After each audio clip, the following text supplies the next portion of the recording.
I just finished designing and printing out this new, this is going to be a 2-axis skull.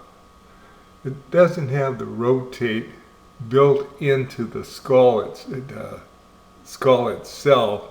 Rotate will have to be down in the chest cavity. Back there you can see the jaw servo, the small micro servo. And then these right here are the two that make it nod and tilt. Let me turn this around.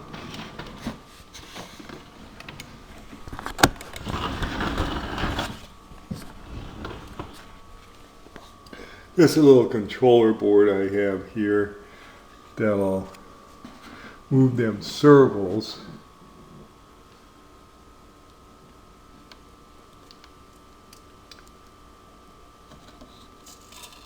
I find the right one. Okay, this one here is a jaw servo. That's that micro servo moving that jaw. Make them talk. And then you got these two here. The software is going to have to add and subtract these two servos to make it nod and tilt. It's pretty solid.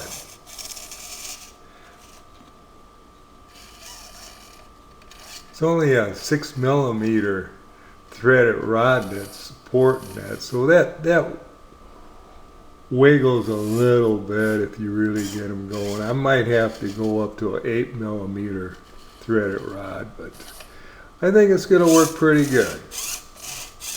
And then I need to get the pixels in the eyes yet and get it all working. So I'm pretty happy with this one.